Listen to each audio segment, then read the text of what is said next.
Søren er dialysepatient og har i flere år stået på venteliste til en nyre fra en donor. I august 2011 får han og familien den længe ventede besked. Søren skal gøre sig klar til en transplantation. Transplantationen gik meget fint, og det var en stor befrielse. Der var mange ting i starten. Det er hårdt at være nytransplanteret, fordi der er mange undersøgelser og mange tanker om, hvordan går det nu med den næste undersøgelse. Er tallene gode? Er de dårlige? Men vi klarede det fint og nød friheden fra dialyserne. Den gang, hvor vi fik at vide, at jeg skulle have en ny nyre, så blev jeg bare så glad og hoppede i sofaen. Jeg plejer aldrig at hoppe i sofaen, kun hvis jeg er helt ufattelig glad.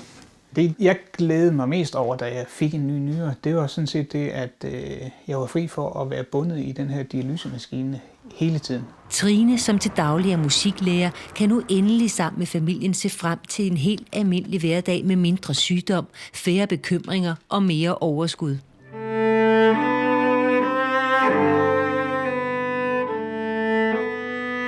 Men bare 4 måneder efter transplantationen rives hun og familien ud af deres nye tilværelse.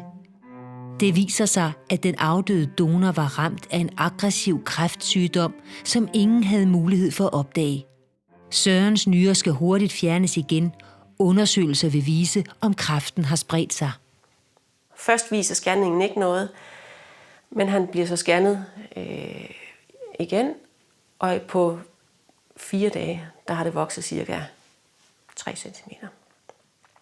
Så det er meget voldsomt, fordi hans immunforsvar var meget svækket på grund af medicinen, han fik som transplanteret. Trine er dybt chokeret over den helt uventede drejning, sygdommen har taget.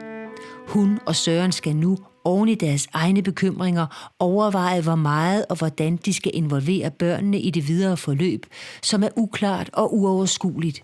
Første gang vi bliver præsenteret for, at der er en sandsynlighed for, at der kan være kræft i starten af december for snart 3 år siden, der valgte vi ikke at sige noget til pigerne endnu. Fordi på det tidspunkt, der var der egentlig meget lille sandsynlighed for, at Søren havde fået kræft. Fordi det er meget sjældent, at det spreder sig til nyrerne, og vi var vældig fortrøstningsfulde. Og mente også, at så længe vi ikke var påvirket af, at der måske var en kræftrisiko, eller der var noget anderledes, så kunne vi godt takle ikke at sige noget til børnene, fordi vi egentlig ikke ændrer os nævneværdigt. Men den fremmede kræft har fået tag i Søren. Der sidder både noget i det, hvor nyren havde siddet, og der sidder også noget i lungerne. Han får så fjernet metastaser 2 gange, og får efterfølgende at vide, at der er ikke rigtig noget at gøre.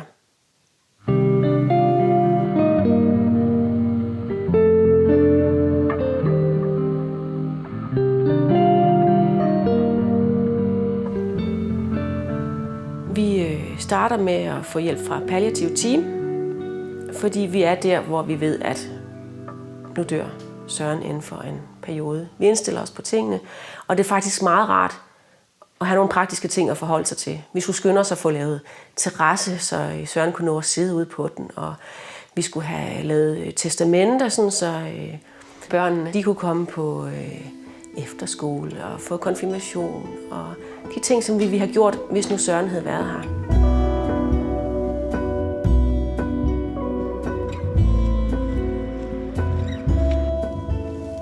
Jeg havde også nogle tanker, jeg ikke kunne lide at dele med Søren. For eksempel så tænkte jeg, at når han dør, så skal vi have en hund. Jeg synes ikke, jeg kunne fortælle det til Søren, og jeg synes ikke, jeg kunne fortælle det til børnene. Søren fortsætter i behandlinger med stråling og kemoterapi. Familien befinder sig i en permanent venteposition, og især pigerne er følsomme over for de mindste tegn på forandring. Nogle gange har vi tænkt, at det var det bedste at vise, at vi var de stærke, og vi kunne klare det hele. Og hvis de var kede af det, så skulle vi nok kunne klare det hele, og forældre de er ikke så kede af det. Det fandt vi ud af, at det var faktisk ikke måden, det fungerede på for vores børn. En dag der var jeg blevet meget ked af det. Jeg havde glemt noget forholdsvis banalt med den ene datter, og blev ked af, at jeg havde glemt det. Og jeg havde ikke lyst til at vise mine børn, at jeg var så sårbar, at jeg kunne græde over, at jeg havde glemt noget banalt. Så jeg skyndte mig at gå væk. Senere på aftenen, så fortæller min yngste datter mig, at hun faktisk var meget ked af det. Fordi jeg var gået op og havde været ked af det, og ikke havde tillid til, at hun kunne tåle at se, at jeg var ked af det. Og det var jo også en øjenåbner at få. Og jeg lovede hende, at næste gang jeg blev ked af det, så skulle jeg græde, mens hun var der. De behandlinger, Søren gennemgår, virker langt bedre end først antaget. Kræften spreder sig ikke længere, men Søren er medtaget af behandlingerne, og dødsdommen hænger stadig over hovedet på familien. Og det tærer på det psykiske overskud. Det var på et tidspunkt, hvor de var rigtig trætte af, at far var syg, og far var dårligt. Og det var meget hårdt at forholde sig til, at far var syg. Og jeg kunne mærke, at der var et eller andet, der nagede dem. Og jeg kunne mærke, at det var en frustration over Sørens sygdom. Jeg har altid haft, og det har jeg stadig, en tanke om, at det bare ville være lettere, hvis far han bare var død.